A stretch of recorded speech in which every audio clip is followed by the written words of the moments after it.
Boy, am I excited to tell you what I'm going to get up to this week. It all started because Candace Owens had her visa denied to come to Australia on tour.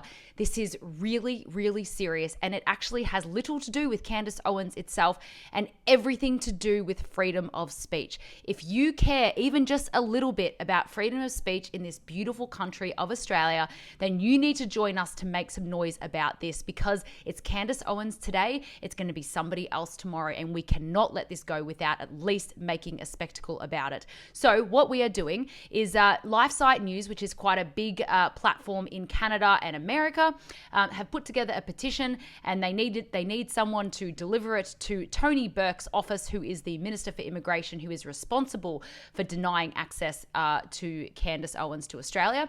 So we are going to print out the petition in full and put it into a nice little, well, hopefully it's a big folder, and we're going to personally deliver it in Canberra. And I'm really, really excited to do this. Now, obviously, we don't know if it's going to necessarily change Tony's mind, but what it will do is whatever Candace Owens is doing to fight back, and I'm sure that she is fighting back legally, and that will be announced quite soon, but whatever we can do on the ground is only going to magnify whatever she is doing from her end. And I cannot stress this to you enough, that it doesn't matter whether you like Candace Owens, whether you agree with her opinions. It has nothing to do with this. This is just about fundamental freedoms of speech in this country. So please do not let your personal opinions get in the way. This is really, really important. For example, I also have been in trouble for speaking my mind. So if I go on holidays, maybe Australia won't let me back into my own country. Hey, the reasons that they didn't let her come are the same reasons why they might just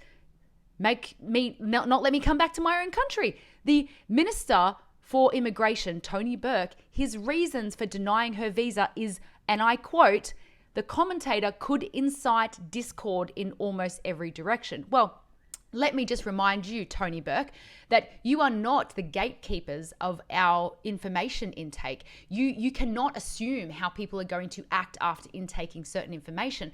Now, as Australians, many of you will know that we have the disinformation bill and the misinformation bill coming up soon in Parliament, and that is just a way to censor everybody online. Now, cancelling Candace Owens' visa is the most blatant form of censorship. It is even more blatant than deleting Facebook pages and things like that, because basically what the government is saying is that we want to limit what information goes into your head, because you can't handle that information. You shouldn't have access to that. Well, tens of thousands of people willingly bought tickets to see Candace Owens because they want to hear what she has to say. Whether they're followers of hers or whether they're curious, they have every right. Adults have every right to pay to see someone they want to speak. And look, the Australian government, it seems like they're more likely to let in terrorists or to let criminals out of prisons onto the streets than to let Candace Owens into this country when tens of thousands of people want to see her. It's an absolute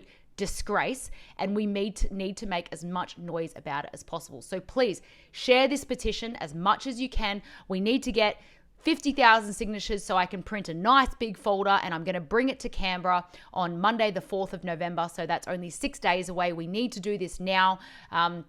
To create as much noise as possible and put as much pressure on Tony Burke, because we can't let the government think that they can do this and get away with it. We have to make noise. If we don't, the government will be more emboldened to do this again and again and again, and it will affect you one day. So make some noise, sign the petition.